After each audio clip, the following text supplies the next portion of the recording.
again. Okay, go for it, Nick. Start over. He rose from a lying position and rubbed the sleep from his eyes, groggy and disoriented. To his left, now fell silently outside an expansive bay window that just barely separated him from the cold air on this clear as winter day. He stood up and approached the glass. It was frigid to the touch. As he leaned against it, his mind swirling, he guessed by the fading light of the sun that it was nearing dinner time. Dinner. Something about dinner.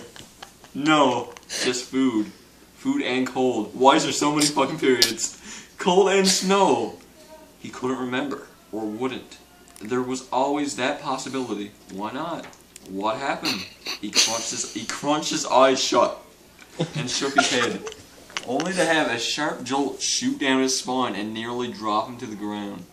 This opened his mind to many more sensations now making their way through the fog of his addled brain. There was a bump on his head. Sorry about that, said a voice behind him, suddenly opening a proverbial floodgate. Proverbial, Nick. Excuse me. No more fog, everything was clear. The sudden shock of such instantaneous fear propelled his face first into the window and made a pancake of his nose. He turned and collapsed in a heap on the floor, his back now against the cold. That voice made him very afraid. A fire crackled in the stove as his memories returned. Snowshoeing with a group of outdoor enthusiasts. Everyone settled for dinner. They had all packed for themselves. A midwinter picnic in the Bloomadon ski trails meant to end a nighttime excursion back to the lodge or drinks at the bar, and maybe a conversation with some of the cute girls. That had been Gerard's intention, at least. On the return journey, I'll start it again. On the return journey, one of the group had suddenly lost his snowshoe running into the woods and over a hill with wild, jubilant enthusiasm. Gerard had volunteered to help him find it in the powder, while the rest moved on the light wand. What? Moved on as the light waned. Waned. I don't know. Wan. The light moved on as the light wan. Okay. Shortly after the lost snowshoe had connected with the back of his head, creating the bump that was presently in place. Or maybe not. Haha. The enormous ginger man laughed. What? The enormous ginger man. You're like, does he have bright hairs or like a ginger man? Gingerbread man. Cracking a warm smile that took over his entire face, he sat just opposite Gerard, comfortably occupying a combination dining room / kitchen. My pants. Gerard managed to spit out after a considerable effort. He was so afraid.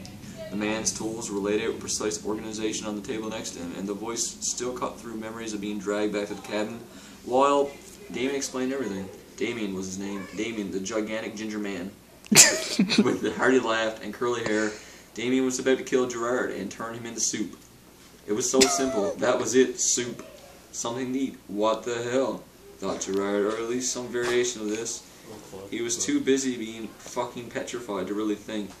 I hung them up to dry, obviously. Now let's get started. His smile was still so incredibly warm and comforting that it almost made Gerard vomit. Enough. With a sudden burst of adrenaline, he bolted towards the door on his left, immediately next to the window, only to feel the crippling pain electrifying in his insides. He almost crumbled then and there into a weebly puddle of hopelessness. He managed to hold back the tears, ignore the pain, and grab the handle. Swing the door wide open, escape the stifling warmth of the cozy cabin. It would have been triumphant. If that were very instant and knife was not buried into deep in his back by a hefty throw from Damien, who smelled even wider. Gerard flopped forwards into the snow with a woof, too paralyzed to catch himself in the fall. The frosty, crisp winter cold was a numb blessing. As he faded, he remembered one final detail with a sudden, sickening clarity. He had forgotten to pack dinner for the trip, and Damien shared some of his hot, steamy soup. I don't understand. Wonderful. Where's the